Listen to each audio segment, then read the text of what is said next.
recevons ce soir le prince Kouma Ndombe III, héritier légitime du trône, Lord Priso, également appelé Kouma Mbappé Bel. Il s'agit d'un chef sawar de la localité de Bonabéry qui exerça son pouvoir entre 1846 et 1916, près de 70 ans, roi de Ikoritand. Il est donc l'un des premiers résistants à l'occupation allemande dans les territoires d'Ouala.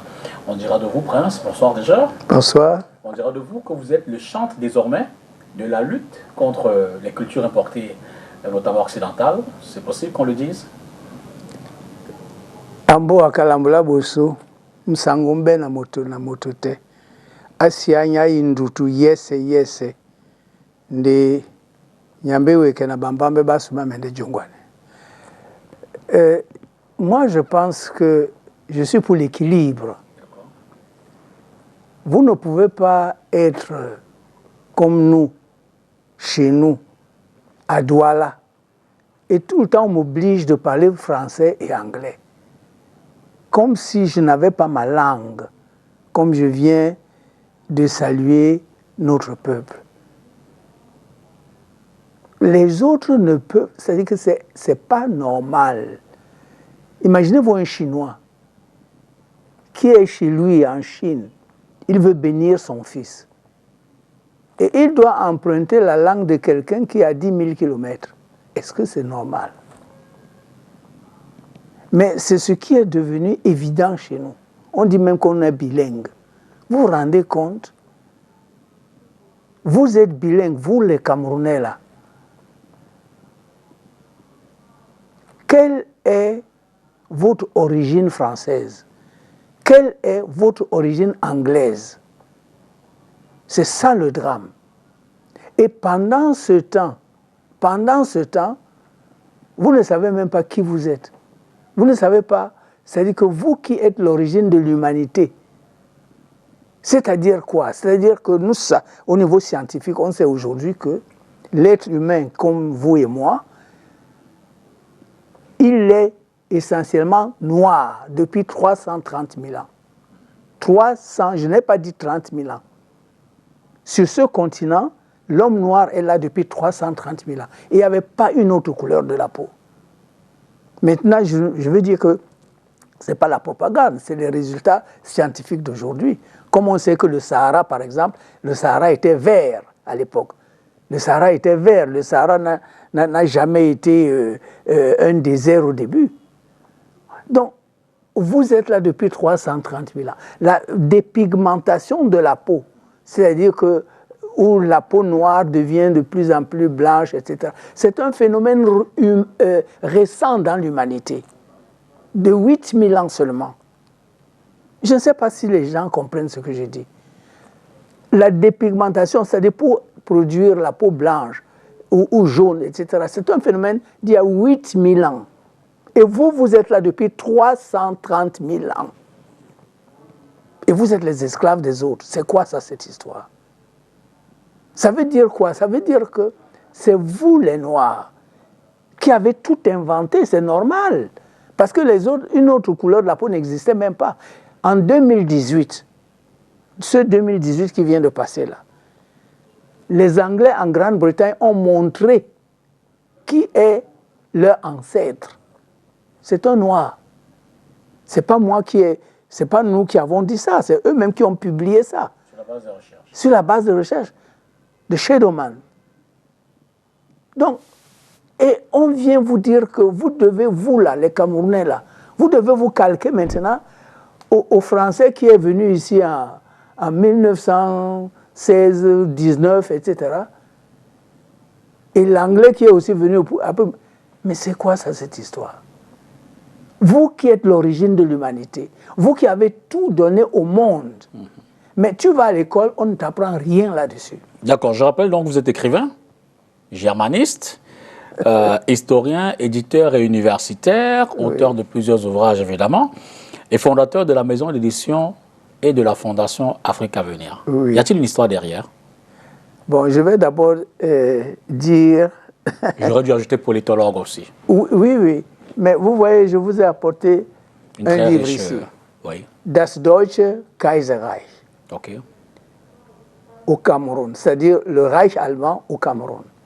C'était mon mémoire de maîtrise à l'université de Lyon 2. Ok. Et vous savez quand j'ai écrit ce livre? Non. En 1970. Vous pouvez compter de 1970, nous sommes en 2024. Et la moitié de ce livre... Vous avez 24 ans. Non. Comment 24 ans? 80, 90. Non, je dis, 2000. vous êtes né en 56, Ça fait 50 en 46. Oui. Donc vous avez 34 ans. Non, non, ce livre, je l'ai écrit en 1970. Oui, oui, d'accord. Ça fait plus de 50 ans. Et 54 ans. En même temps, cette pièce de théâtre.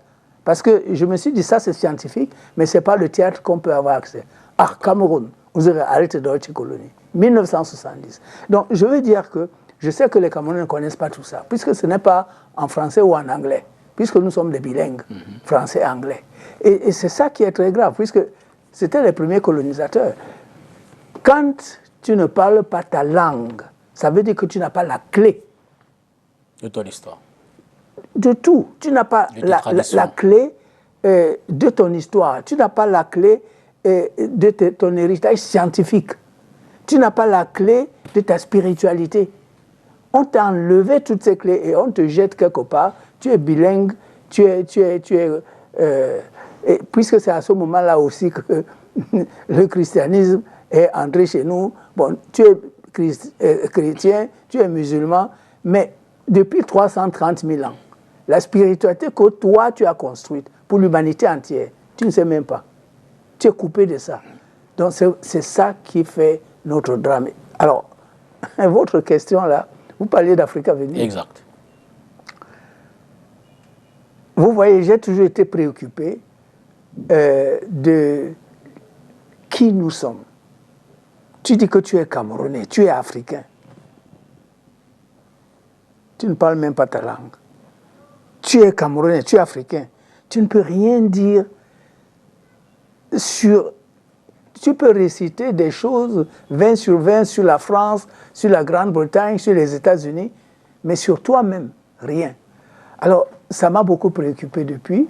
Et quand j'étais président des écrivains du Cameroun, de l'APEC, et j'étais président de l'APEC pendant 10 ans, un jour, on avait une réunion avec le ministre de l'Information et de la Culture à Yaoundé. Parce que chaque année, on se réunissait. On voulait aller au Palais des Congrès. On voulait faire une semaine culturelle pour animer, puisqu'il n'y a pas de centre culturel camerounais. Je peux dire au Cameroun. Alors, c'est le Palais des Congrès que les Chinois venaient de construire. On demande donc au ministre de nous permettre de faire notre semaine culturelle. Il nous dit, ben, qu'est-ce que vous allez donner en contrepartie? On dit, mais nous allons animer la vie littéraire dans la capitale. Il dit, ah, vous ne comprenez pas. Mais, je dis, mais monsieur le ministre, vous voulez donc dire quoi? Qu'est-ce qu'on doit faire? Il dit, mais écrivez des poèmes pour louer le président de la République. Et c'est comme ça, je vous donne le Palais des Congrès. Ouais. Bon, vraiment, on se regarde là avec les membres du comité directeur de l'APEC. Et moi, je lui dis, mais monsieur le ministre, l'écrivain qui aime le président, on n'a pas besoin, en tant qu'association, de lui demander maintenant d'écrire ceci ou cela sur le président. Il va le faire. Il dit, mais moi, je veux publier des choses dans Cameroun Tribune, pour votre contribution. Donc, vraiment, ça m'a tellement marqué. Vous vous rendez compte, je n'ai pas oublié ça jusqu'à aujourd'hui. Alors, en sortant de cette réunion, je me suis dit, non, ça suffit. D'autant plus qu'à l'époque, quand un écrivain écrivait un livre, à l'époque, c'était Clé, les éditions Clé. Il fallait que les éditions Clé envoient le manuscrit à l'administration territoriale. Et le livre pouvait rester là-bas, même 2 ans. Hein. Et il revenait avec des ratures. Je me suis dit, mais on va donc vivre ça jusqu'à quand? À l'époque, quand j'ai été élu président des écrivains du Cameroun, j'ai écrit une lettre au président Aïdjo, que vraiment cette histoire de censure-là, ça ne nous permet pas d'avancer. Bon, je n'ai jamais eu de réponse, bon, mais on a vu, il y a quand même eu des évolutions au fur et à mesure. Et après, avec le président Biya. Donc, c'est en sortant de cette réunion que j'ai dit que moi, je vais faire un centre culturel camerounais digne de ce nom. D'accord. C'est comme ça que j'ai créé Afrique Avenir. Mais je n'avais pas l'argent. J'étais un simple enseignant universitaire. J'ai dû marcher pendant 3 ans avec 2 pantalons. Vraiment, il faut que les enfants entendent ça. 3 ans avec 2 pantalons pour économiser au maximum jusqu'à ce que je puisse donc ouvrir Afrique Avenir, qui est à Bonabéré aujourd'hui et qui est devenu une référence. Soyez pas modeste. Vous avez vu que... Dans la reconstitution de l'histoire africaine, camerounaise... Blé Goudé est venu là. Après un coup de fil, il veut venir voir la bibliothèque Cheikh Anta Diop. Donc, on est devenu une petite référence. Donc, c'est comme ça. C'est ça. Mais il faudrait que chaque Camerounais ait le courage de dire qu'est-ce que je peux faire pour mon pays. Absolument. Alors, vous faites bien de le dire, vous étiez enseignant dans des universités à Lyon, oui, en Allemagne aussi. Vous êtes parti du Cameroun à 15 ans. Oui, après votre primaire, une partie de votre secondaire. Vous êtes le premier Africain au sein du Comité international d'histoire de la Seconde Guerre mondiale, aux côtés des personnalités bien connues. C'est exact. Et puis vous êtes membre et dirigeant de nombreuses associations. Vous avez cité la PEC tout à l'heure. Alors, un détail qui m'intéresse dans votre histoire, à la dissolution de l'UNC. De l'UNC, oui. L'Union nationale camerounaise, le parti du président Ahidjo. Oui, vous étiez membre du secrétariat permanent qui créa le RDPC à Bamenda, c'est ça? Oui, parce qu'il fallait, Ahidjo parti, il y avait un problème là. Ahidjo voulait que le parti soit un peu au niveau protocolaire, au-dessus du président de la République. Ça a créé donc un problème. Et on s'est dit non, il faut qu'on donne au nouveau président, au président Biya, qu'on lui donne un instrument qui est à lui. Et c'est comme ça qu'on est parti à Bamenda pour créer le RDPC. Et nous avons travaillé, j'étais au secrétariat technique, etc. C'est-à-dire, on n'a pas seulement créé le parti, on a fait beaucoup d'autres choses pour consolider. Parce que vous ne pouvez pas, c'est très dangereux. Dans ce contexte-là, vous êtes président de la République, mais il y a une espèce d'autre pouvoir qui vous menace, qui est sur vous. Et vous voyez comment ça s'est terminé. Le président Ahidjo a dû même... Il y a eu même le fameux coup d'État. Exact, de 84. Voilà, le 6 avril. Et nous avons, et à ce moment-là, j'ai demandé à tous les écrivains de se mobiliser, que chacun dise ce qu'il a vécu pendant ce 6 avril-là, ce qu'il a vécu là où il était. Et nous avons publié un livre en français et en anglais où les écrivains se sont donc exprimés. Personne ne nous l'a demandé. Et ce livre existe jusqu'à aujourd'hui. Le titre, c'est « L'espoir de Hope ». Exact. Donc, on essaye de faire. Ce qu'on ne dit pas assez également, c'est que vous faites partie des notabilités traditionnelles, Sawa notamment, qui ont accompagné le président dans son intronisation lorsqu'il faisait la grande tournée. En Bagna. En Bagna. En Bagna, oui. Mais c'était tout ça. C'est-à-dire que quand un président de la République prend le pouvoir, dans l'Afrique moderne, ça ne suffit pas. Ça ne suffit pas de prendre le pouvoir et d'être à la capitale. Parce que l'Afrique est une Afrique profonde. C'est pour ça que je dis que quand vous êtes diplômé là et vous n'avez même pas ces éléments-là, vous êtes un diplômé illettré. Donc, vous devez être attaché à la terre. Absolument. Dans sa profondeur et ses traditions. Absolument. Dans son culte. Absolument. Et c'est là où nous sommes dit non. Il faut consolider, il faut bénir ce pouvoir. Et je crois que la photo existe. Je suis avec le prince Bel à l'époque. La photo existe, comment nous avons accompagné le président en Bagna. On lui a même attaché le pagne. On lui a attaché le pagne et puis le soir, il y a eu donc une bénédiction spéciale. au palais présidentiel qui est à Bonanjo. Je ne vous demanderai pas, mais c'est tout comme quelques révélations autour de ces puissances, forces ancestrales qui ont été, je veux dire, remises au président de la République. Cela justifie-t-il cette longévité au pouvoir? C'est parce que le président est assis.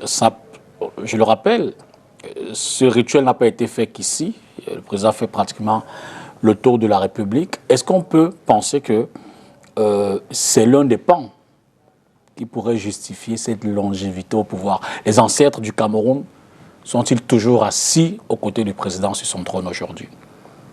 Ce que je peux dire, c'est que, bon, c'est nous qui avons eu disons, cette pensée, les premiers. Et à l'époque, nous avions un fils Sawa qui s'appelle Sengakuo. Exact. Et qui était assez proche du secrétaire président. Du parti d'ailleurs. Oui, oui. Mais vous savez, c'est très important que les pères et les mères vous portent. Bon, nous avons fait notre travail. Et je me rappelle qu'un jour, il y a un grand Camerounais qui est venu à ma rencontre et il a lu les mots. Et ces mots-là sont dans ce livre. Les mots que vous avez prononcés? Les mots qui... Voilà. Vous vous en rappelez? Mais c'est publié. J'ai publié ça dans ce livre-ci. Restituer. Restituer à l'Afrique ses objets de pouvoir, de culte et d'art. Voilà. Et là-dedans, il y a tout ce texte qui a été... Ah oui, je vois même ça ici. Vous voyez? C'est page? Ça, c'est page 50. Je vais rapidement pour la gouverne de notre téléspectateur. Page 50. Hein. Voilà. Alors, vous disiez au président Paul Biya que sur cette terre de nos ancêtres, le vent du fleuve, vos pas adoucissent, que la clarté de l'aube sur le destin du pays s'épanouisse et nos champs inondent. Bienvenue, Monsieur le Président, au Cameroun Town, cette ville qui, aux heures de l'accouchement, porta la destinée de notre territoire que Douala grandement, ses portes vous ouvrent. Bienvenue, Monsieur le Président, que les vagues salées éclaboussent les côtes du Cameroun rêveur, sur vous projectent les gouttes clairsemées de rayons ensoleillés. Ouais, ah mais c'est pas que ça, c'est bien long. Hein. Ah ben non. Que les eaux du Vouri, source de vie, de leur profondeur, inondées, insondées, vous remontent les trésors de paix, les secrets de sagesse. Les voix de nos ancêtres du royaume du silence résonnent, tonnent et nous conjurent. Douala, terre du foisonnement des hommes, des affaires, Douala, terre du brassage des peuples, des cultures, Douala, terre d'expérience, des tolérances, des liaisons, Douala, creuset de l'unité au-delà des tribus. Bienvenue, Monsieur le Président. Les voix se font pressantes, résonnent, tonnent au tréfonds des eaux, conjurent l'héritier, sauvegarder l'hospitalité, modeler, consolider l'unité, vibrer au rythme de la nation. Ils sont morts pour nous faire vivre les ténèbres des sacrifiés. Ils ont rejoint pour que chaque matin, la main, nous nous tendions, venus de l'Est, accourus de l'Ouest, descendus du Nord, montés du Sud en cette plaque tournante. Douala, refrain de l'unité. Bienvenue, Monsieur le Président. Et majestueux dans les étoiles du firmament, ses branches se perdant et imperturbables, au souffle léger de la brise, ses feuilles frisonnant et sereins du suc ancestral, ses racines nourries. Le baobab survivant, les temps défiants, les époques se dressent, là sur la rive droite, le baobab. Majestueux dans son élan, imperturbable dans le temps, serein dans l'avenir. On ne va pas tout lire pour que les téléspectateurs se... Non, puisque vous êtes déjà presque à la fin. D'accord. Alors, majestueux dans son élan, imperturbable dans le temps, serein dans l'avenir, ses fils, il connaît l'héritier, il reconnaît le baobab, et chaque jour, il répète, ne jetez pas l'enfant à l'eau, ne dépouillez pas l'héritier. Que les tombes de nos ancêtres jonchant les plaines d'une came, pour vous donner la paix, s'ouvrent sur cette paix céleste, sur la nation entière s'étendent. Que les mystères scellés au fond du fleuve Sanaga, de trésors le peuple inonde de ces trésors de chaque citoyen, la vie quotidienne allège. Bienvenue, Monsieur le Président. Que les dieux de nos ancêtres du haut des collines Mungo, la force vous donne de persévérer la paix, de consolider l'unité, d'établir l'équité, et qu'ensemble avec les fils du littoral, les secousses des lendemains, nous appréhendions, et qu'ensemble avec les filles du littoral, les défis de fin de siècle, nous assumions, et qu'ensemble avec tous les enfants de la nation, le Cameroun de demain, nous bâtissions. Bienvenue, Monsieur le Président. Au nom et avec l'approbation du peuple Sawa Douala, Prince Kouma Ndombé III, Prince Bell, 24 février 1983.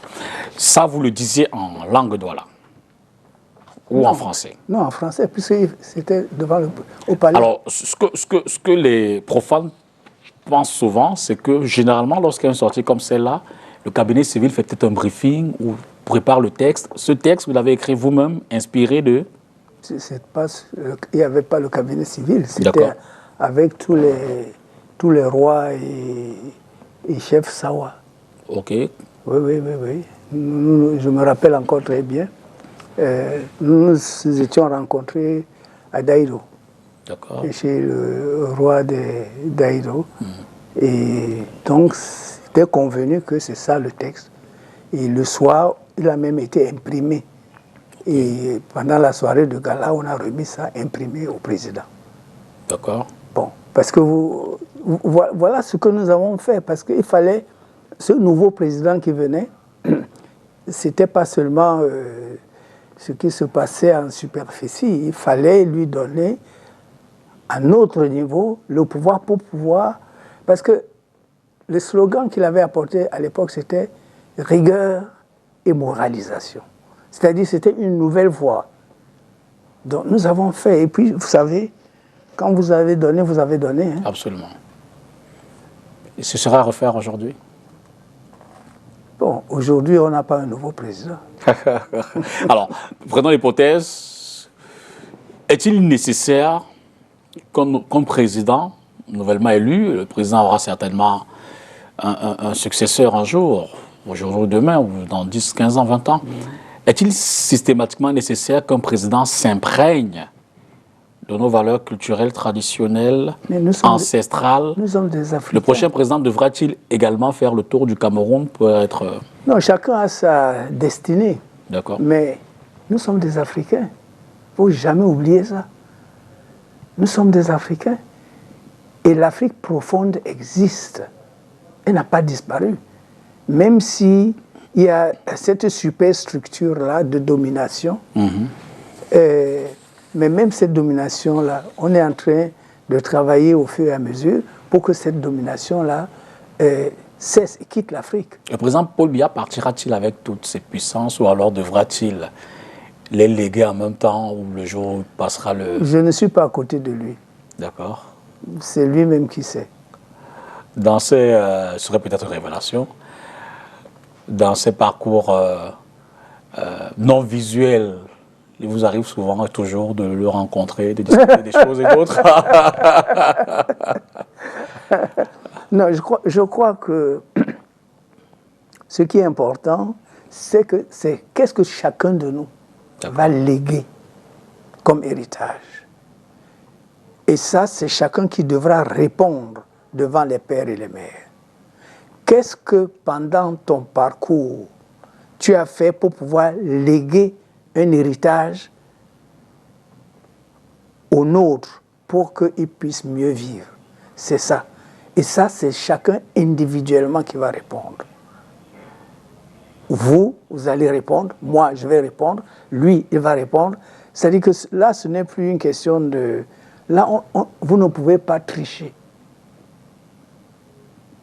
Mais quelle est donc la place aujourd'hui de ces valeurs anciennes, ces valeurs ancestrales, dans l'évolution de notre société? Je veux dire qu'on a des problèmes de développement, on a des problèmes de santé, des problèmes économiques, des problèmes politiques. Où sont ces valeurs qui, c'est peut-être pour nous ramener à nos réalités anciennes et se remettre sur le bon chemin? Vous voyez, c'est que nous avons un problème essentiel. D'accord. Nous, les Africains, pas seulement les Camerounais. Nous avons un problème essentiel on nous a dévoyés, on nous a enlevés de nos voix grâce à la domination étrangère. Et cette domination étrangère a coopté chez nous-mêmes des gens qui perpétuent. Bon, mais les choses sont en train quand même d'avancer. Les choses sont en train d'avancer. Aujourd'hui, nous faisons à Douala cette interview en langue française. Bon, wait and see. Si dans cette évolution-là, ce sera toujours comme ça. Et je pense que... regardez un peu ce qui se passe au Sénégal.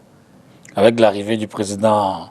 Oui, et Diomaye pendant Faye. toutes ces luttes-là.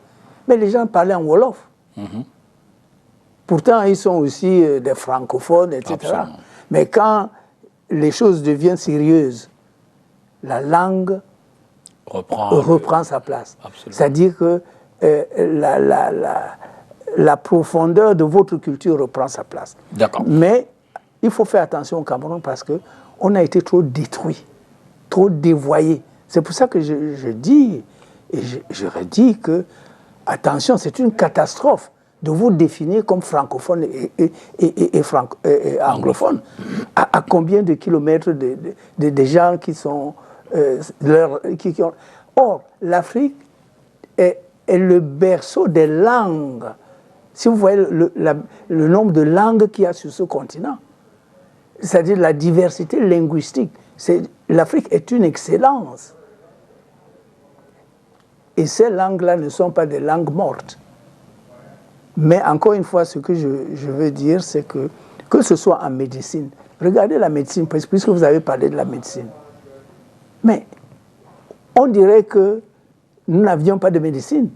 Dans la bibliothèque Cheikh Anta Diop, à la Fondation Africa Vedi ici à Bonabéry, nous avons tout un lot de médecine, c'est-à-dire de documents sur les médecines traditionnelles africaines. C'est-à-dire, qu'est-ce qu'on soigne, avec quelle plante, et même cette plante, à quelle heure est-ce qu'il faut aller la cueillir pour qu'elle ait tel ou tel effet. Nous collectionnons tout ça à la bibliothèque Cheikh Anta Diop. Le jour va venir où on va utiliser ça parce que quand vous allez à la faculté de médecine, comment vous pouvez former des médecins dans votre pays qui sont là pour prescrire des médicaments qui doivent être importés? Mais ça ne va pas. Qu'est-ce qui se passe? Je ne sais pas si vous comprenez ce que je veux dire. Le médecin français qui est formé, il vous prescrit des médicaments que les Français ou les Européens fabriquent. Et vous formez des écoles de médecine, vous qui avez, c'est-à-dire, et surtout le Cameroun est gâté. Le Cameroun est le pays qui a le plus de diversité au niveau des plantes médicinales. Mais est-ce qu'on fait ça à la faculté? C'est-à-dire le gars qui sort de la faculté de médecine, il est là pour prescrire les médicaments qui doivent être importés. Il faut arrêter ça. D'accord. Enfin, c'est un exemple que je donne. Je peux vous prendre des exemples en économie, etc. Bon, je répète encore, peut-être pour la centième fois, quand les Européens sont venus ici, ils ont trouvé une monnaie ici. Donc, quand tu fais Sciences Éco, est-ce qu'on t'apprend qu'il y avait le crou ici? Ici, à Douala, il y avait le crou. Et un crou camerounais valait 40 marques allemands. Vous pouvez vous imaginer ça? En 1884.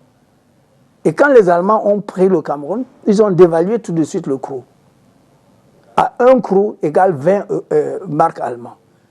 Après, ils ont dévalué encore un crou égale 12 marques, jusqu'à maintenant supprimer le crou et dire que la monnaie, dorénavant, c'est le marque.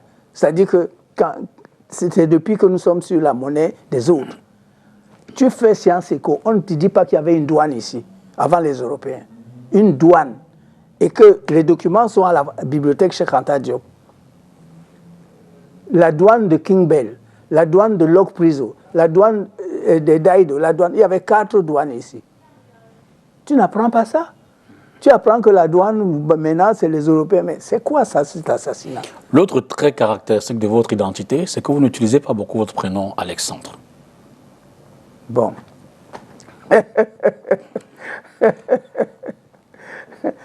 Tu as ouvert la boîte par Mon nom, c'est Koum. Koumandumba Koumambapa Belebadou. C'est ça mon nom. Bon, maintenant, effectivement, le nom Alexandre était dans la famille. Vous avez entendu parler du prince Alexandre, absolument, etc. Et je lui rends encore hommage, comme je prononce son nom, parce que c'est le prince Alexandre et Papa Bouanga, le roi de Hikori, de Bel, Bolabel Hikorta. C'est eux deux qui m'ont fait entrer dans le baobab quand j'étais le bébé. C'était quoi la symbolique du baobab? Le baobab de Bel et Bel, à Bonaberi. C'est eux, le prince Alexandre, et c'est une révélation que je fais en public aujourd'hui. C'est eux et Papa Bouanga qui m'ont fait dormir dans le baobab. C'était le chemin désigné pour l'intronisation ou alors pour l'accueil du fils du roi, le baobab, le passage Vous par savez, le baobab. Chacun naît comme il naît. Et les pères et les mères motivent certaines choses. Bon, je ne peux pas vous expliquer pourquoi, mais... Je vous soupçonne de faire un peu de mystère sur la question. Non, mais vous avez lu ce texte-là. Il y avait le baobab dedans. Il y avait le baobab dedans. On revient dans le texte tout à l'heure, petite lecture diagonale. Donc le nom Alexandre était donc un nom qui était dans la famille. Parce que les Belles à Bonanjo et les Bonaberi, c'est la même famille. C'est ça que les gens ne savent pas. Ils s'appellent Belle. Belle, c'est Belle. Belle et Bonaberi, c'est Bonabelle. Bon, pourquoi est-ce que je n'utilise pas beaucoup ce nom? À Munich, j'ai fait mon lycée à Munich. Et j'étais très ami avec M. Kugler. Et quand il a eu donc son enfant, il a voulu donner mon nom à son enfant. Il a inscrit donc, et quand c'est parti à la mairie a dit que, mais est-ce que ça c'est le nom d'un être humain? Comment est-ce que... Mais il était très fâché, il est allé faire les affaires avec la mairie. La mairie lui a dit, on ne peut pas donner ce nom-là. Alors finalement, il était obligé de donner le nom de Alexandra à sa fille. C'est depuis ce jour que j'ai dit, bon, c'est comme ça. Hein. Donc moi, je n'utilise plus ce prénom d'Alexandre. C'est-à-dire, il y a des Dinala Mukala. C'est le nom du blanc. Demandez à un Douala comment on appelle le prénom. Le prénom, c'est Dinala Mukala. C'est le nom du blanc. Et moi, je ne suis pas un blanc. C'est pour... Bon, et ici, c'est les Carolino, les Victoro. Mais c'est quoi avec vous? C'est quoi avec vous? Est-ce que vous allez trouver des noms d'Africains là chez les Européens? Donc, c'est-à-dire que cette colonisation est devenue tellement intériorisée, vous êtes même fiers de ça, que vous dépendez de quelqu'un d'autre. Parce que le nom, c'est toi qu'on appelle. C'est une identité. C'est une identité.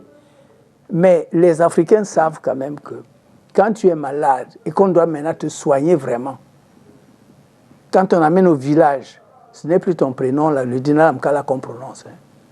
Parce qu'on va prononcer ton nom pour te guérir. Ta source, ton origine. Ta source et ton origine. Moi, je crois que je n'apprends rien à personne. Tout le monde sait que c'est comme ça que ça se passe. Ce n'est pas ton nom quand c'est grave. Là, et là, c'est le traitement traditionnel. Hein. C'est le traitement, oui. Ce n'est plus le Dinala Mkala qu'on va utiliser, le prénom. Donc, je crois que j'ai répondu à votre question. Certainement. Alors, et si on essayait une compréhension donc, de ce texte qu'on n'a pas parcouru tout à l'heure, le texte d'intronisation du président de la République au peuple Sawa, lorsqu'il a fait sa tournée nationale à la scale de Douala, qu'est-ce qu'on peut retenir? Quel invite ont reçu nos ancêtres dans ce rituel, ce cérémonial d'accueil du président? Je n'ai pas compris la question. Quelle invite, c'est-à-dire? Une compréhension de texte, pour faire simple. Oui. Qu'est-ce qu'on peut retenir de ce texte? Mais à partir du moment où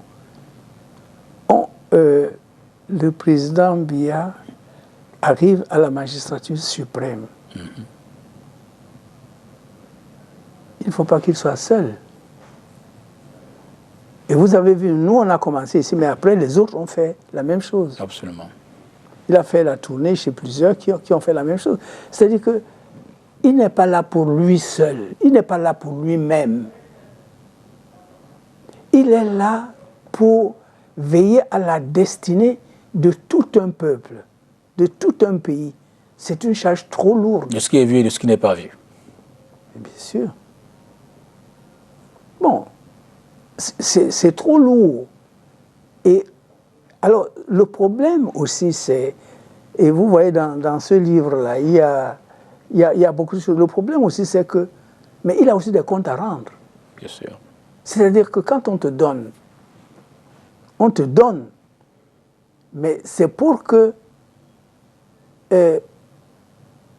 tu rendes aussi compte.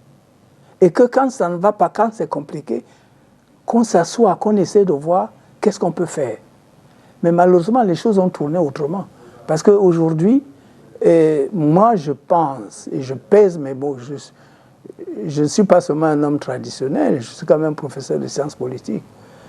Il y a une déviation. Du pouvoir qu'on lui avait donné? Pas le pouvoir qu'on lui a donné, il y a une déviation. C'est-à-dire qu'on est dans une atmosphère où si vous n'êtes pas du RDPC, militant, vous n'avez rien. Et ça, ce n'est pas bon. Ça a une influence sur les forces de la nature? Non, ce n'est pas bon. C'est-à-dire qu'il faut rééquilibrer. On ne donne pas pour un parti. On donne pour le pays, pour la nation. Et puisque vous m'avez donné l'occasion aussi aujourd'hui de parler de ça, quand on vous donne ce pouvoir-là, c'est pour que vous veillez pour toute la nation. Mais justice, cette histoire, équité, équilibre et tout ce qui va avec. Oui. Moi, je suis resté tranquille. Moi, je suis resté tranquille parce que quand j'ai expliqué, quand la famille m'a porté sur le trône des Bel et Bellets, moi, j'ai dit que je n'ai plus le droit d'être dans un parti politique. Parce que je ne suis pas là pour un parti. Et ça, on n'a pas compris. À l'époque, c'était Koungou Ferdinand qui était là. Le gouverneur de la province. On parlait de province à l'époque. Oui. Koungou dit que lui ne veut pas... province du littoral. Un opposant. Il ne veut pas un roi qui n'est pas dans le RDPC. À l'époque, vous avez quand même fait avec l'UPC, c'est bien cela? Non, je n'ai jamais été dans l'UPC. D'accord. Je sais que mon père, à l'époque, quand il fallait lutter pour l'indépendance, c'était l'UPC. Et je sais que j'ai appris que mon père était donc parmi ceux qui luttaient dans l'UPC pour l'indépendance. Non. C'est-à-dire que le malentendu, si vous voulez, est venu du fait que, bon, nous avons, comme vous avez vu, nous avons travaillé là pour mettre le RDPC en place, mais après, le président Biya avait ouvert le multipartisme. Exact. Et quand il a ouvert le multipartisme, il y a un collègue de l'université de Yaoundé 1 qui m'a appelé pour me dire, bon, pardon, viens nous aider là à structurer le SDF. Donc je suis allé là-bas, j'ai travaillé avec eux pendant 8 mois, et c'est ça donc qu'on m'a collé sur la peau que... J'étais un opposant. Je suis un opposant. Mais je lui ai dit, mais moi je suis un spécialiste des sciences politiques. Puisque à Berlin, à l'université de Berlin, c'est là-bas que j'ai fait mon habilitation en sciences politiques en 1989. N'est-ce pas? Et les Allemands m'ont confié la chaire de politique africaine. Donc, je connais les mécanismes. Alors, ce sont ces 8 mois du SDF à l'époque qu'on m'a collé sur la peau, parce que moi j'ai dit que je ne suis plus dans les partis politiques, et c'est là aussi que, si vous voulez, ils ont mis 10 ans pour dire que non, il ne faut pas que je m'assoie sur le trône des Bel et Bellets. Ah d'accord. J'ai dit à Koungou, le trône des Bel et Bellets, est-ce que c'est pour toi? C'est toi, parce que tu es gouverneur, ce n'est pas toi, ça ne te regarde pas. Donc, et c'est là où je leur ai dit clairement, mettez qui vous voulez, mais le trône des Bel et Bellets, celui qui n'est pas reçu par les ancêtres, il va régner par le vide. Vous n'avez qu'à regarder autour de vous. Il va régner par le vide, il ne va rien faire. Parce que les eaux ne vont pas le reconnaître. Donc, moi, je pense que ce qui est important, qu'est-ce que tu laisses comme héritage au tien, à ton peuple? Et moi, je pense que j'ai essayé de faire un petit effort à mon niveau. J'ai quand même publié des livres comme ça, plus de 80. Nous ne sommes pas beaucoup sur cette terre à avoir publié 80 livres. Bon, pour moi, c'est ma petite part d'héritage que je peux dire, je laisse pas seulement aux Camerounais, mais à l'humanité. Vous avez vu, certains sont en allemand, d'autres sont en anglais, d'autres sont en français, etc. Mais pourquoi avez-vous jugé nécessaire de faire certains en d'autres langues, allemand, français, juste pour faire valoir votre pensée, juste pour... c'est l'environnement qui l'a imposé. Je vous ai dit qu'on m'a envoyé en Allemagne, j'avais 15 ans. D'accord. On m'a envoyé en Allemagne, j'avais 15 ans. J'ai fait tout mon lycée en Allemagne. J'ai un bac allemand.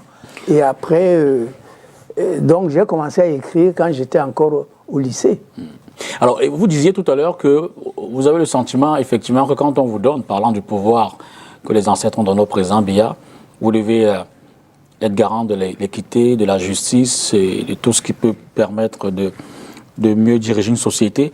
Au regard j'ai failli dire du déclin, hein, que vit notre société aujourd'hui, vous avez le sentiment que les ancêtres ont lâché le président de la République, Paul Biya? Mais ce n'est pas moi de juger. Mais je pense que il faut savoir aussi avec qui on s'entoure. Le président Paul Biya n'est qu'une personne. Il est celui-là qui a reçu tous les pouvoirs que vous lui avez donnés. Non, bon, c'est trop prétentieux de dire que c'est nous qui lui avons donné. On a fait un peu notre part. Mais j'ai mal pour mon pays. J'ai très mal pour mon pays.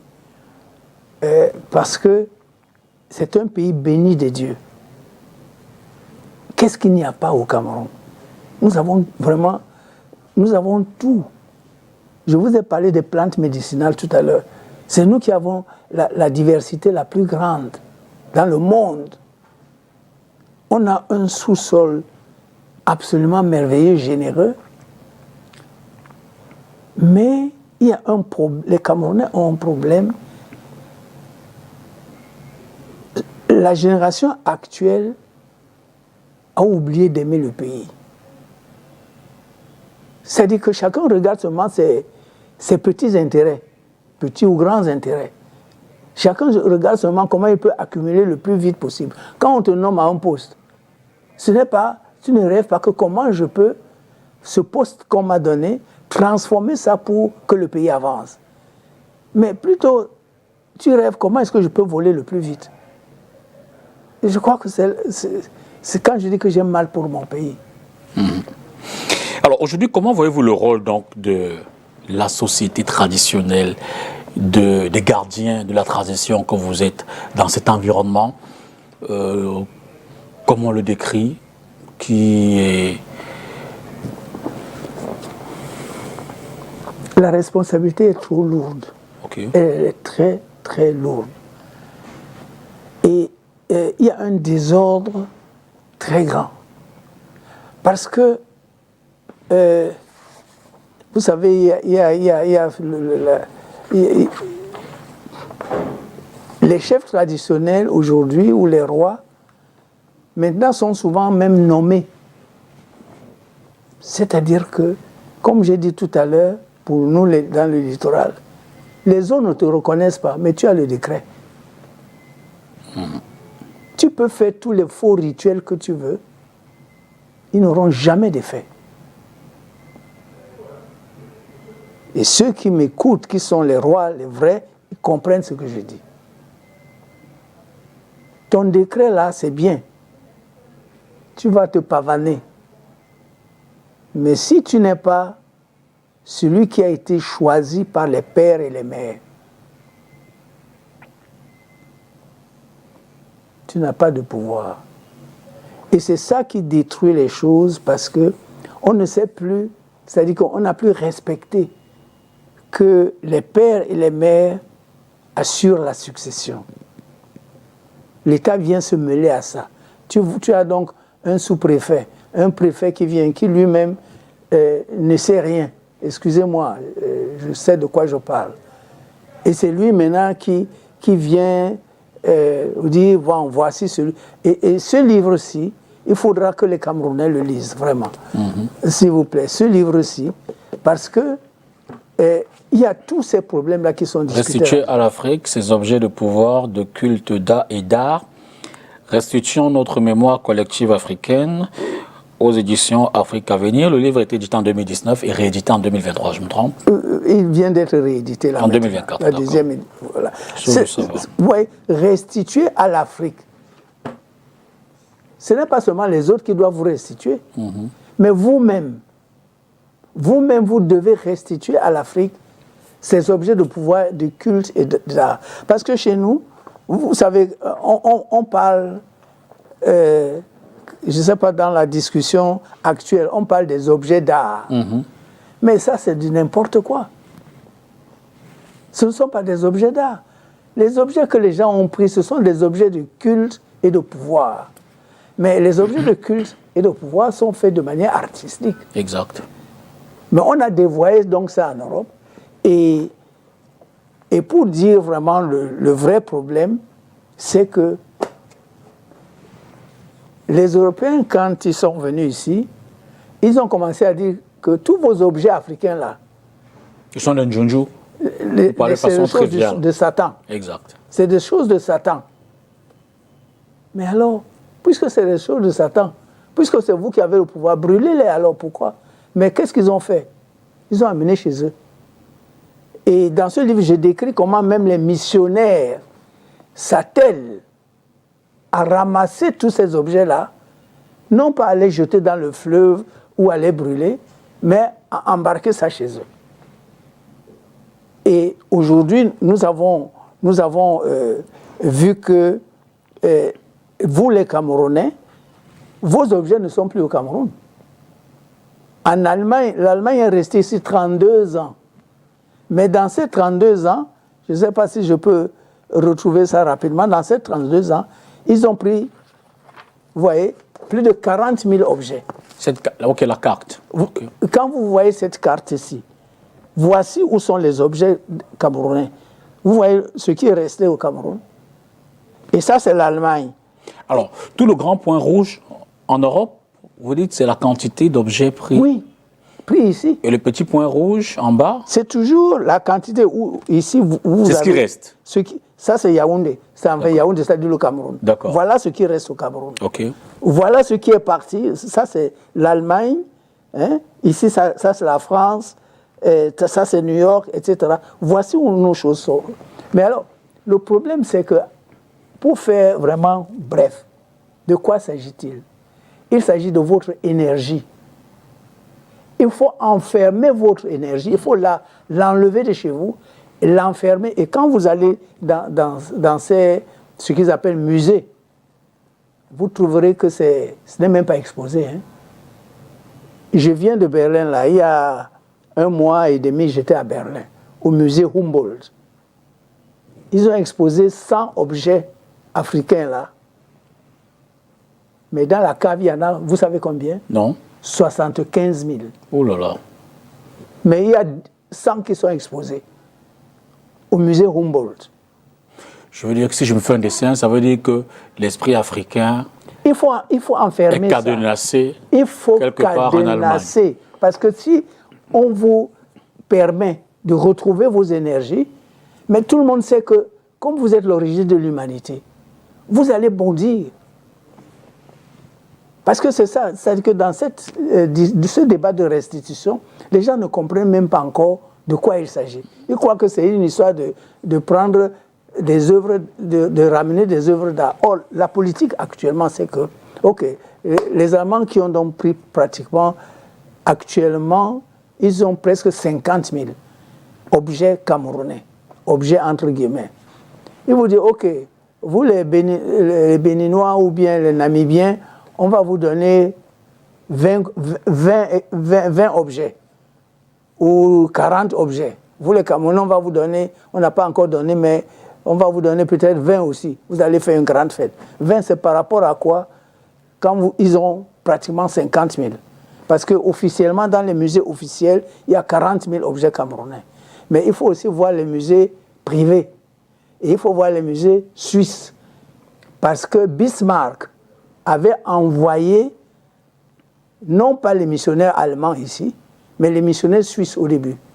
Et c'est pour ça qu'on vous parle de la mission de Bâle. Exact. Basel, l'église de Basel, c'est l'église protestante.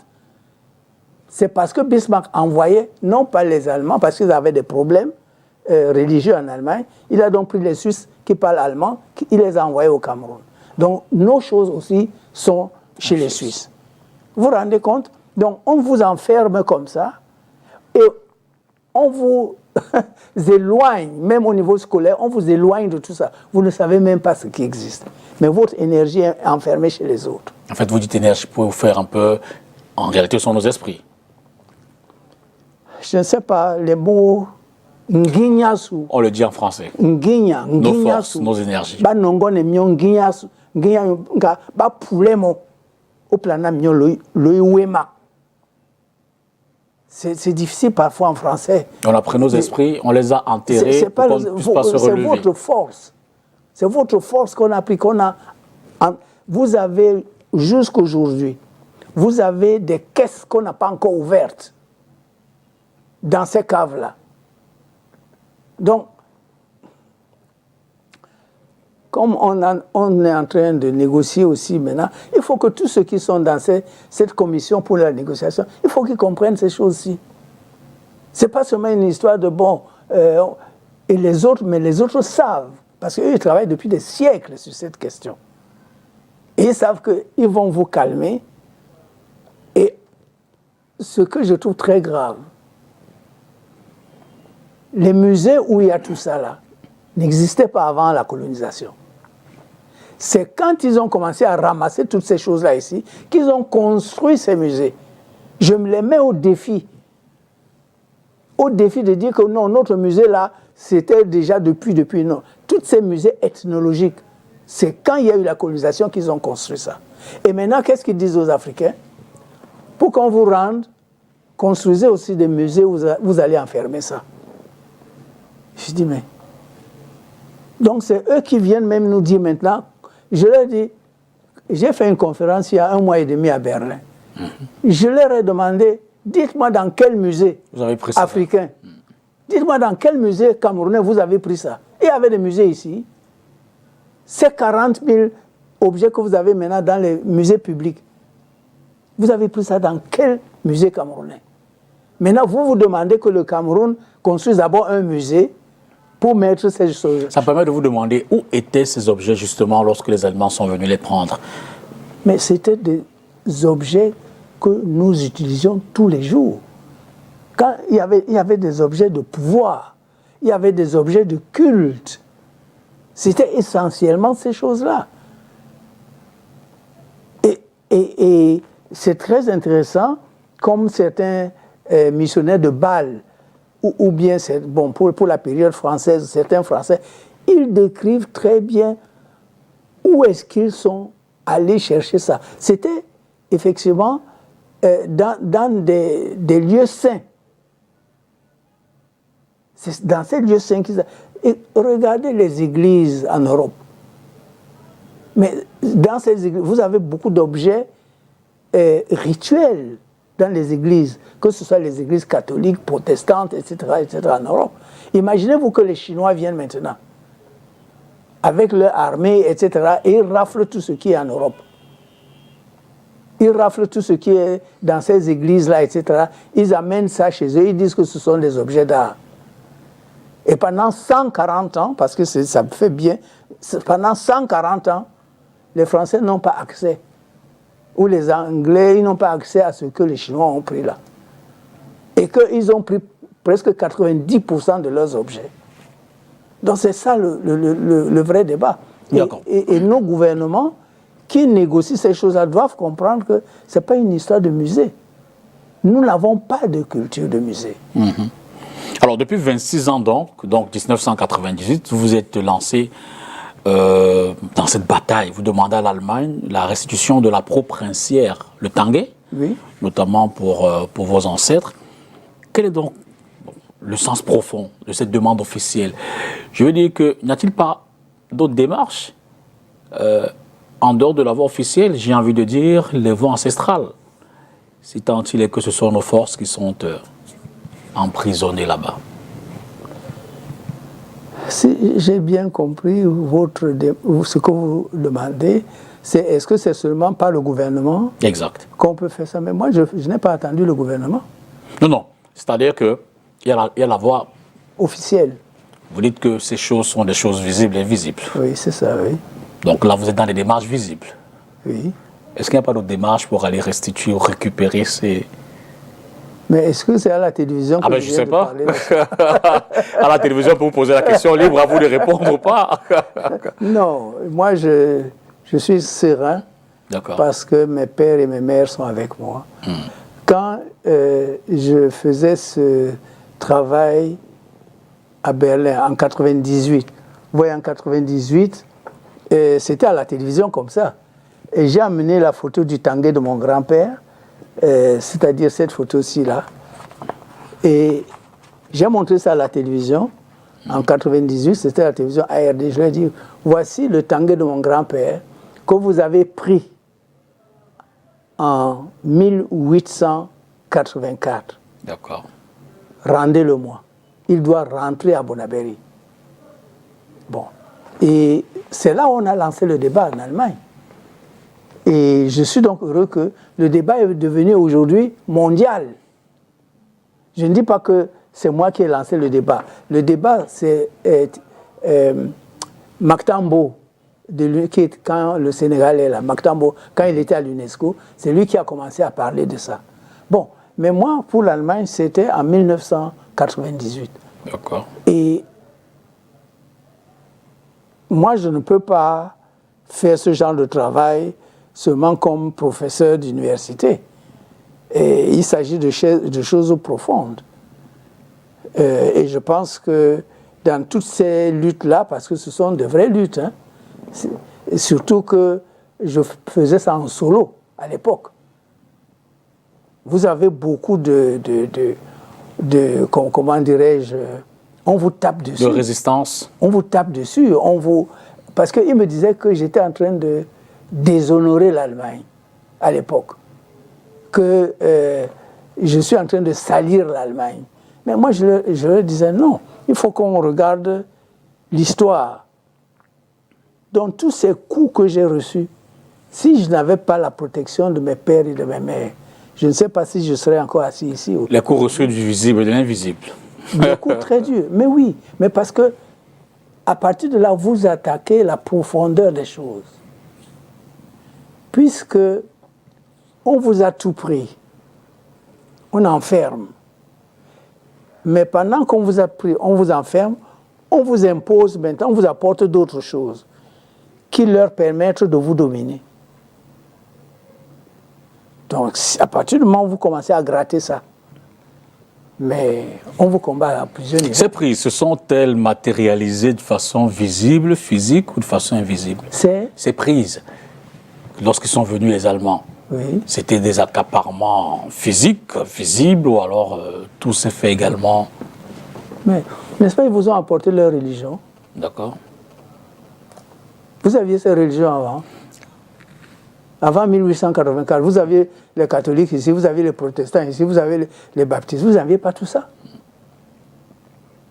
Ce sont des choses qui vont de pair, c'est organisé, c'est géré. Et aujourd'hui, quelle est la raison allemande pour retarder donc le retour notamment du Tanguay? Ce n'est pas seulement un problème allemand. Hein. Le Cameroun seulement, c'est-à-dire pour le Tanguay. Oui, oui.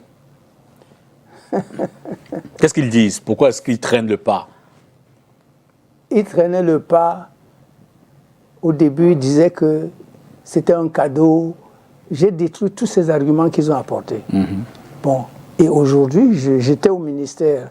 Ils m'ont invité, j'ai dit qu'il y a 1 mois et demi à peu près, j'étais en Allemagne, et ils m'ont invité au ministère des Affaires étrangères, les personnes qui sont responsables de ces questions.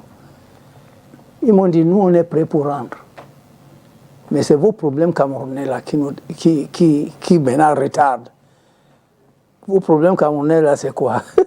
C'est que, comme le gouvernement par décret a mis un chef supérieur qui n'est pas un successeur de Locke Priso. Et le gouvernement, maintenant ils disent que avec le Ngondo, que c'est le chef qui est là qui doit prendre le tanguay de Locke Priso. Parce qu'ils disent maintenant que non, le tanguay n'est pas le tanguay de Locke Priso. Le tanguay, c'est le tanguay de la communauté Bélé-Bélé. Donc, comme c'est le tanguay de la communauté Bélé-Bélé... Il faut remettre ça en chef.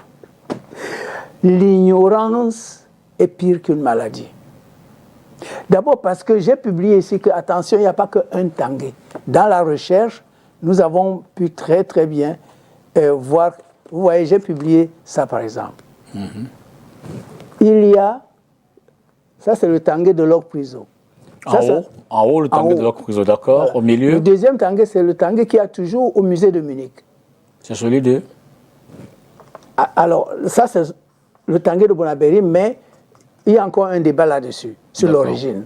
Ok. Bon, et j'ai apporté, maintenant, pour Berlin, là où j'étais là, j'ai photographié le tanguay de Berlin, le tanguay qui est à Berlin, qui a aussi été pris en 1884. Donc il y a plusieurs tanguays. Moi, je demande seulement celui qui a été pris du palais de Locke Priso. Ok. Le palais de Locke Priso, parce que quand j'ai commencé ce travail, les Allemands m'envoyaient, c'est-à-dire me disaient, tu ne peux rien démontrer. Alors, qu'est-ce que j'ai fait? Je suis allé dans la recherche et j'ai trouvé que le consul qui était ici, le consul allemand, Max Buchner, quand il voulait bombarder le palais, parce que Locke Priso a refusé, vous savez que c'est Locke Priso qui a refusé de signer le traité du 12 juillet 1884. Tous les autres ont signé. Lui, il a dit, je ne signe pas. Alors, on est allé le bombarder. Et quand il fallait donc bombarder, Max Buchner a d'abord dit à Knorr, ce qui était donc le chef de l'opération militaire, attendez que j'entre d'abord dans le palais de Locke Priso. Je ne sais pas si on peut nous montrer le palais de Locke Priso. Attendez que j'entre dans le palais de Locke Priso, que je vois s'il y a des choses importantes là-dedans. Il est donc entré et c'est là qu'il ramène le tanguay. Et que devant tous les militaires, ils disent, voilà le tanguay de Locke Priso, il ira à Munich. Il a dit ça sur la terre de Bélé-Bélé. Là, c'est le palais de Locke Priso qui est à l'antenne maintenant. Voilà. Et ce palais de Locke Priso, c'est après, quand il a donc pris ce tanguay, qu'ils ont bombardé. Maintenant, aujourd'hui, les gens commencent à dire que c'est le tanguay de Bélé-Bélé. Bien sûr, c'est Locke Priso qui était le roi de Hickory Town et qui est entré dans l'histoire que c'est le seul roi qui a refusé de signer le traité du 12 juillet 1884. Maintenant, aujourd'hui, en 2024, ce n'est pas le gouvernement a mis quelqu'un d'autre. Ils disent que, enfin, le gouvernement prend ses responsabilités, je prends les miennes. Moi, je suis le petit-fils de Locke Priso, parce que c'est Locke Priso qui a mis mon père au monde. Bon, et c'est pour ça que c'est son tanguay que je cherche. Mais en même temps, s'il vous plaît, mon travail ne se limite pas au tanguay de Locke Priso. Mon travail, c'est sur le continent africain qu'il faut restituer aux Africains ce que les autres ont pris et l'énergie qu'ils ont enfermée dans des caves. Donc, les Allemands m'ont clairement dit, ils avaient déjà dit ça dans certaines déclarations voilées, mais là maintenant, il y a 1 mois et demi, aux affaires étrangères, puisque j'ai discuté avec le patron qui s'occupe de toute la politique culturelle de l'Allemagne à l'étranger et avec la personne qui s'occupe de la restitution. C'est les deux qui m'ont reçu. Ils me disent, on sait, on connaît le problème, on veut vous rendre. Mais maintenant, il y a une commission. Il y a une commission interministérielle que le gouvernement a envoyée comme notre interlocuteur. Et donc, c'est là... Et que dit cette commission? Mais ils ont pris Milo Bouanga Mbappé, ils l'ont amené en Allemagne. Je ne peux pas vous dire ce que les Allemands m'ont dit sur lui. Je ne peux pas dire ça à la télévision. Mais vraiment, tout ce que moi, j'essaie de donner au message, même au gouvernement camerounais, moi je suis un patriote. Je ne suis pas seulement un patriote camerounais, je lutte pour l'Afrique, pour qu'on puisse sortir de cette dépendance profonde et qu'on puisse reconstruire ce continent. Avez-vous le sentiment d'être incompris dans votre démarche? Je veux dire que ça ne date pas d'aujourd'hui, votre lutte. Pour le Tanguay, ces gens, on l'a dit il y a 26 ans, mais ça remonte votre combat un peu plus avant ces dates-là. Avez-vous le sentiment d'être incompris? Pourquoi vous sentez-vous seul dans cette lutte-là? Pourquoi êtes-vous comme abandonné? Pourquoi les autres qui ressentent le besoin, la nécessité de faire revenir nos richesses, nos forces, nos puissances, comme vous le disiez, ne s'associent pas à votre démarche? Bon, attention, le Cameroun n'est pas le monde. Je sais que c'est des problèmes d'interprétation politique au Cameroun. Parce que les gens souhaiteraient que je sois dans un parti politique comme le RDPC. Et moi, je dis que non. C'est-à-dire que depuis qu'on m'a initié, moi, on n'a pas commencé à m'initier à l'âge adulte. On a commencé, moi, j'étais initié avant d'aller en Allemagne à 15 ans. Et là, on te dit que tu es là pour travailler pour tout le monde. Et ta porte doit être ouverte pour tout le monde. Et je me rappelle, je n'avais pas 10 ans quand on m'a dit que même si quelqu'un de ta communauté est un brigand, même si une femme de ta communauté est une putain, tu as le devoir de les recevoir. C'est ça qu'on m'a appris. Or, aujourd'hui, l'entendement politique, c'est que non, celui-ci n'est pas du RDPC, on ne le reçoit pas. Ou celui-ci est du SDF, mais, s'il vous plaît, c'est pas comme ça qu'on va sauver l'Afrique. Vous dites que la lutte n'est pas à ce niveau. Mais non, c'est pas comme ça. Nous avons besoin de tous les fils et de toutes les filles de la nation. Quand moi je suis père de 9 enfants. Quand vous avez les enfants, chacun a son tempérament. Chacun a sa voix sur cette terre. Mais tu es là pour rassembler. Tu es là pour rassembler tout le monde. Mais quand je vois ici que si tu n'es pas du RDPC, tu n'as pas de nomination. Mais c'est pas pour ça qu'on a construit le RDPC. C'est nous qui avons mis le RDPC en place. C'est pas pour ça. C'est-à-dire, c'est pas pour exclure. Oh, ça s'appelle rassemblement RDPC. C'était ça le sens, rassemblement. Mais maintenant, certaines personnes en ont fait maintenant des choses exclusives. Et je lance un appel pour dire que nous qui avons quand même construit ce parti, c'était dans le sens du rassemblement du peuple camerounais et non pas exclure. Donc il faut faire cet effort. Et vous savez, à l'époque, il n'y avait qu'un parti unique. Absolument. C'est après que le président Biya a donc fait le multipartisme. Donc, moi, Kouma Doumbé, je ne peux pas. Je reçois tout le monde. Que vous soyez de gauche, de droite, dans telle église ou dans telle mosquée, je reçois. C'est mon devoir. D'accord. C'est ce qu'on m'a appris depuis l'âge, c'est-à-dire j'avais à peine 10 ans. Alors, nous avons noté cette question sur notre page Facebook. On va prendre l'une d'entre elles. Demandez au professeur ce qu'il pense du projet de Histoire générale du Cameroun en rapport avec son projet à lui, d'il y a 35 ans, intitulé « Quand les vieillards parlent ». Oui, alors, il y a deux choses. Ok. Quand j'ai commencé à enseigner à l'université de Yaoundé, je venais de l'université de Lyon 2, et j'ai donc pris fonction en 1979. Et je voyais que les collègues ne citaient que les savants européens, américains, etc. Mais je dis, mais et les savants africains, ils sont où?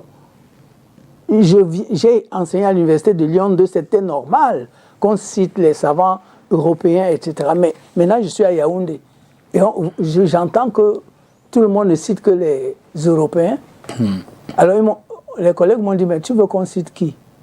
Il y a quoi? Et c'est là où j'ai donc mis un groupe en place, pluridisciplinaire.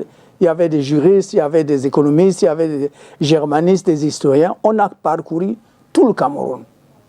Et on a interrogé 176 vieux, du nord au sud, de l'est à l'ouest, pour leur dire, le Cameroun, si c'était comment avant que les Européens ne viennent. Et quand les Européens sont venus, qu'est-ce qui s'est passé? Donc, ces 176 vieux, et chacun dans sa langue. C'est-à-dire que tu es Boulou, on t'interroge en Boulou. Tu es Tchang, on t'interroge en Yemba. Pour que vraiment les vieux là puissent vraiment extérioriser et dire exactement ce Donc j'ai tout ça. Et nous avons déjà publié 18 volumes. Mais il nous manque encore 22 volumes à publier. Et on n'a pas plus d'argent. Bon, j'ai dit tant pis. J'ai demandé plusieurs fois à la présidente, au ministère de la Culture, que je n'ai plus la force financière pour transcrire, traduire, éditer. Malheureusement, je n'ai pas de réponse. Parce que c'est les Allemands qui m'avaient aidé à publier les 18 volumes. Donc ça, c'est ce que j'ai essayé de faire et c'est ce qui est disponible. En français, il y a 12 volumes en anglais et 3 volumes en allemand pour l'instant. Maintenant, l'histoire générale du Cameroun. Je suis membre de cette... puisque association? Non, ce n'est pas une association. Le gouvernement a mis en place un comité. Mais je peux vous dire que ce comité-là a travaillé peut-être 2 fois, 3 fois, et puis on n'entend plus rien. Je ne sais pas où est parti l'argent. Le comité était mis en place en quelle année? Oh, je ne peux pas vous dire, mais il n'y a pas très longtemps, peut-être il y a 5 ans. D'accord. Mais on n'a pas continué, on ne travaille plus. D'un comité à l'autre, il y a ce comité, cette commission mémoire. Vous en avez certainement entendu parler. Le président Hollande avait, lors de son passage ici au Cameroun, annoncé qu'on va ouvrir les archives françaises pour voir un peu ce qui s'est passé au Cameroun entre 1955 et 1971, autour de la guerre du Cameroun. Vous, comment avez-vous accueilli la mise en place de cette commission, les acteurs, ceux qui dirigent leur démarche scientifique et tout le reste? Bon, je sais qu'il y a Blik Bassi qui était venu me voir, qui était venu à la fondation. Bon, je ne fais pas partie, j'attends. C'est déjà une avancée. Vous savez, même eux, comme ils me disaient aux affaires étrangères il y a 1 mois et demi à Berlin, ils disent que non, vous savez, même notre jeunesse ne veut plus de ces objets-là. Parce que c'est des objets qui sont couverts de sang. Donc ça veut dire qu'il y a des avancées aussi, il faut seulement voir maintenant comment profiter de ces avancées. Et ce serait bien que les archives soient ouvertes. Les archives françaises. À la bibliothèque Cheikh Anta Diop, nous avons les deux gros volumes là. Des objets camerounais qu'il y a en France. Bon, mais maintenant, s'ils ouvrent ces archives, c'est une très bonne chose pour qu'on puisse savoir, enfin, pour qu'on puisse travailler. Je ne fais pas partie. Moi, j'avais travaillé en France à l'époque sur d'autres sujets, mais si ces archives sont ouvertes maintenant, il faut vraiment qu'on sache ce qui s'est passé. Moi, je sais seulement ce que j'ai vécu comme enfant. Ici à Douala ou en Banga. En Banga, je me rappelle encore, ma soeur travaillait à l'hôpital en Banga et elle m'avait envoyé au marché pour acheter des choses et je viens là-bas, je trouve les têtes de ce qu'on appelait les maquisards sur des piquets comme ça. C'était traumatisant. Et tu n'avais pas le droit de faire comme si tu reconnaissais la personne. Parce que si c'est-à-dire, on voit que toi-même, on te prend. Bon. Ou alors, ce que nous avons vécu ici, à Douala, j'ai publié un livre là-dessus, qui s'appelle « Nouvelles interdites », sur ce que j'avais vécu là, dans les années 60 et 70. À Douala, ici, c'était très grave. On enferme tout le quartier, peut-être à 1h du matin.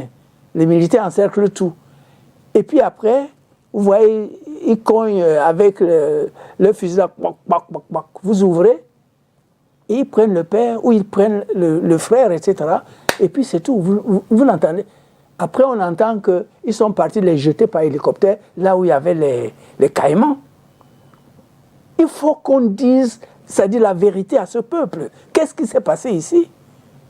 Mais quand tu vas à l'école, tu n'apprends rien de tout ça. C'est quoi ça? Hein? En Allemagne, quand tu vas à l'école, tu apprends les massacres contre les Juifs.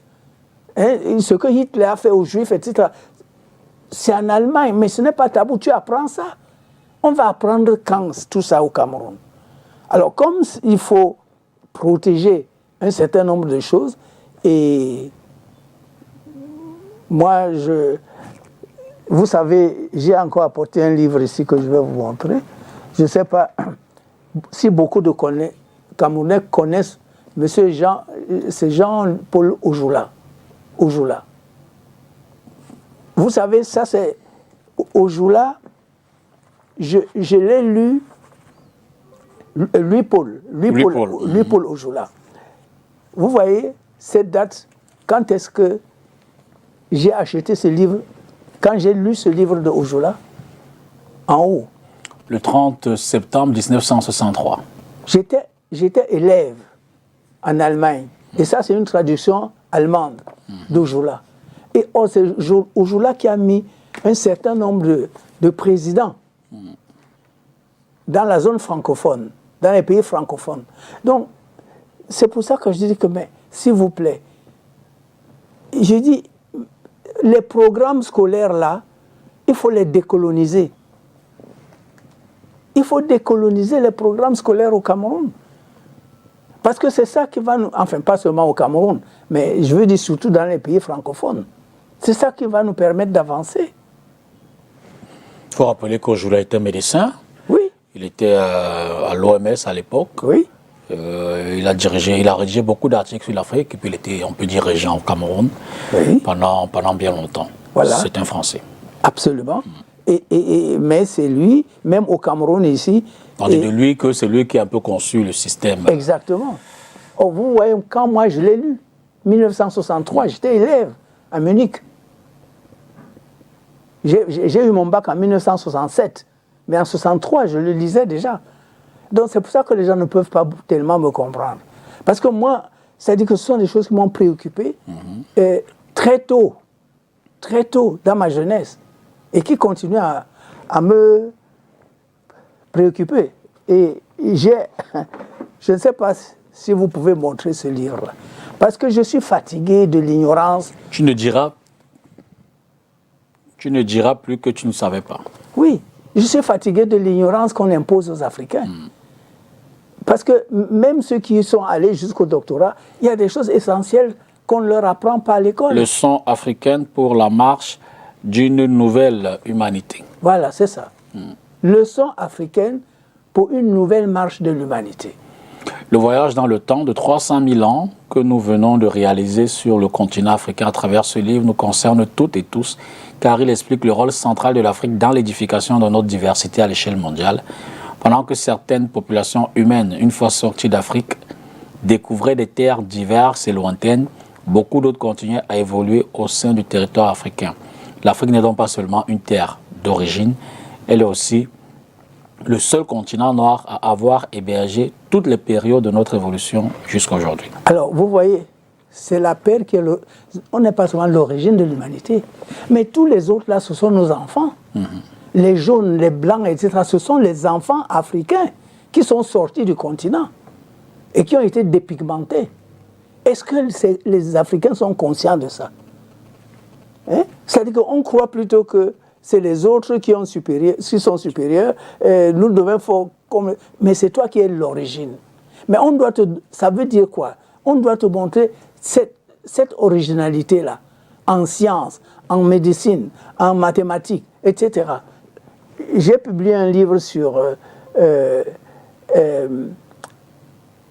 bon, bien sûr, sur l'os d'Ishango, mais l'os d'Ishango, je crois que beaucoup de gens connaissent déjà ça, de 22 000 ans. Mais j'ai trouvé la grotte de Blombos en Afrique du Sud, les mathématiques africaines depuis 77 000 ans.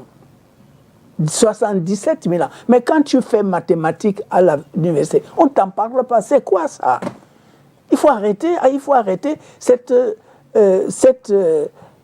on vous cache qui vous êtes. C'est l'Afrique qui a porté le monde. Et moi, je ne le dis pas seulement devant la télévision, on va dans les débats scientifiques internationaux. Mais comment on fait pour retrouver tout cela? Je veux dire, quelles sont les batailles, quelles sont les démarches, qu'est-ce qu'il faut aujourd'hui pour retrouver tout ce chemin qui a été dévoyé? Mais il faut que les gouvernements africains prennent le courage. Et je crois que c'est peut-être ça. Enfin, pas seulement prendre le courage, mais il faut même qu'ils soient conscients de tout ça. Parce que beaucoup de choses que je vous dis là, même ceux qui nous gouvernent ne le savent pas. Donc, quand c'est comme ça, vous vous rendez compte, un Sarkozy qui vient dire ici que l'Afrique n'est pas assez entrée dans l'histoire, un président Nicolas Sarkozy, ancien président français, qui est donc un ignorant, je pèse mes mots, en tant que professeur des universités, il vient dire que l'Afrique n'est pas... Oh, c'est l'Afrique qui est l'histoire. Mais un président français vient en Afrique et se permet de dire quelque chose comme ça. Bon, c'est parce qu'il a été à l'école, il n'a pas appris tout ça. Et c'est la même chose avec nous. Demandez à nos ministres combien, tout ce que je viens de vous dire là, savent ça.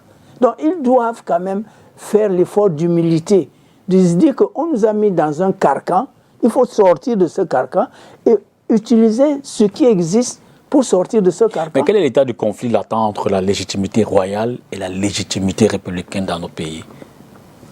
Je pense que c'est un problème qui a commencé déjà pendant l'époque coloniale. D'accord. Ce n'est pas seulement aujourd'hui. Quand le colon venait, il voulait imposer son ordre. Celui qui n'était pas d'accord, c'est-à-dire le roi qui n'était pas d'accord, soit on le zigouillait, on l'assassinait, soit on le détrônait. Bon, en grande chance si on mettait son fils encore. Mais on pouvait aussi aller prendre une autre famille qui n'avait rien à voir avec la royauté pour qu'ils continuent. Donc, c'est là que ça a commencé. Et même dans ce livre restitué, je prends déjà la période coloniale pour dire voilà comment on faisait encore chez nous. C'est-à-dire que le roi qui n'était pas d'accord, allez, on le mettait à côté. J'ai fait une grande étude à l'époque sur le Rwanda. Et j'ai trouvé la même situation. Hein, le roi, comment est-ce que on l'enlevait et puis on mettait donc... Après, il y a donc des problèmes de succession. C'est-à-dire, on fait que l'administration et disons, la ligne royale ne pouvait plus. Bon, et c'est la même chose qui s'est, disons, qui s'est passé au Cameroun, dans plusieurs domaines. C'est pour ça que vous avez ces problèmes de légitimité dans les chefferies traditionnelles. Quand les gens disent qu'on ne reconnaît pas parce qu'on sait que à l'origine, ce n'était pas lui, mais c'est le décret qu'il a imposé. Mais là aussi, je me dis que, bon, même si on fait la politique, il faut quand même une source de savoir. Nos préfets, etc., doivent aussi être instruits. Parce que nous avons un gros problème avec nos diplômés.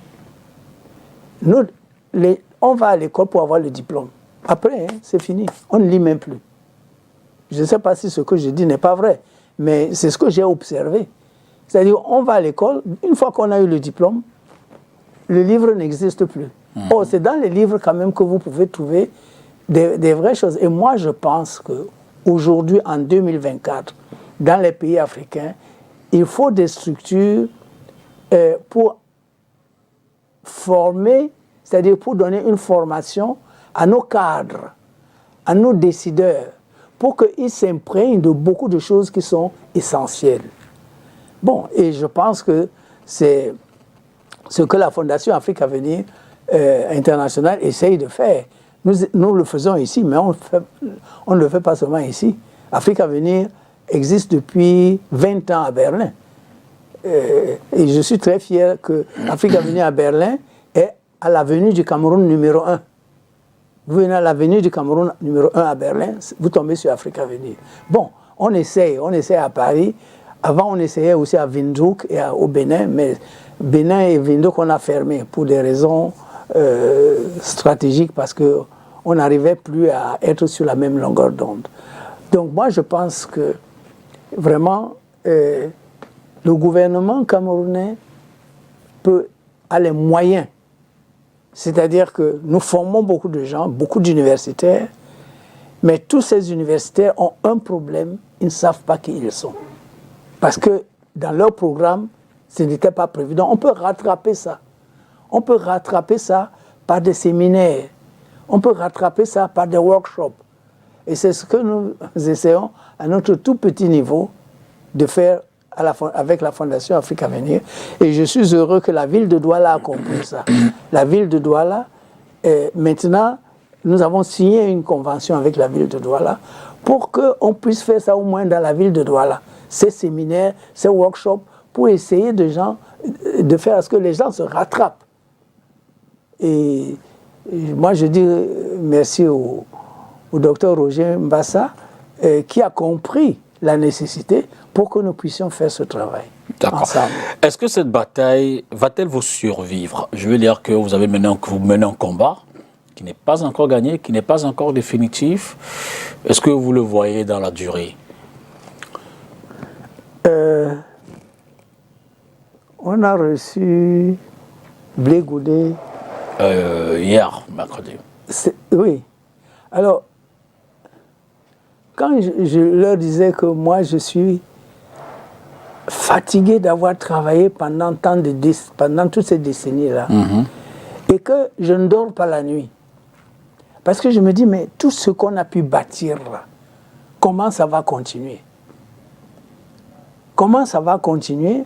Parce que c'est vrai, je ne dors pas la nuit, parce que je me dis, mais j'ai fait ma part, dans ce sens que j'ai enseigné à l'université de Lyon 2, j'ai enseigné à l'université de Yaoundé 1, j'ai enseigné à l'université de Berlin, et j'ai publié plus de 80 livres. Donc je peux dire que j'ai fait ma part. Et avec l'Afrique à venir, comment ça va continuer? Blé Goudé, quand il a pris la parole, il a dit, Prince, vous pouvez dormir maintenant. Nous, notre génération, nous assurons la relève. Donc, ça veut dire que lui n'est pas Camerounais, c'est un Ivoirien. Et j'ai des Congolais, des Sénégalais qui ne jurent que par le travail que j'ai fait. Bon, et puis, vous savez, il faut être humble dans la vie. D'accord. J'ai fait ce que j'ai pu faire, que les pères et les mères et le Tout-Puissant voient qui peut continuer, parce que l'Afrique en a urgemment besoin. Mais les autres aussi, parce que si les autres comprennent qu'ils sont même des enfants des Africains, ils vont se comporter différemment. Mais on leur dit des bêtises qui n'ont rien à voir avec l'histoire. Avec l'humanité. Voilà. C'est pour ça que dans ce livre-là, vous avez cette histoire de la marche. Oui. Le sous-titre, là, c'est encore... Leçon africaine pour la marche d'une nouvelle humanité. Voilà, il s'agit de l'humanité. Parce que c'est toute l'histoire de l'humanité qui a été faussée à cause des questions de domination. D'accord. On ressort par là en une minute. Vous avez reçu Blé Goudé. C'était quoi l'essence, la symbolique de sa visite que vous êtes-vous dit Bon, j'ai eu un coup de fil de Serge Matomba que Blé Goudé veut visiter la bibliothèque Cheikh Anta Diop. Moi, je ne savais même pas que là-bas, ils savaient qu'il y a la bibliothèque Cheikh Anta Diop. Donc, ils sont venus et ils étaient émerveillés. Ils n'en revenaient pas, mais nous sommes déjà habitués.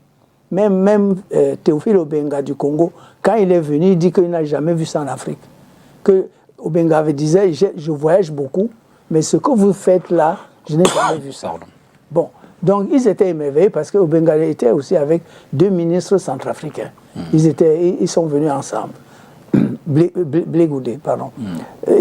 Bon, je crois qu'ils n'en revenaient pas quand on leur montrait. D'accord. Et puis toute cette résistance du Cameroun. Parce que nous avons une exposition actuellement où chaque Camerounais peut venir voir qui a résisté chez lui. Qui a mené la guerre contre les militaires allemands chez nous parce qu'ils ne voulaient pas la colonisation. Nous avons toute une exposition actuellement. Donc, il dit que, mais comment? Mais Blé Goudé dit, mais je comprends maintenant l'esprit de résistance des Camerounais. Et pourquoi ils m'ont soutenu tant? En fait, c'était spirituel, c'était affectif, c'était au-delà.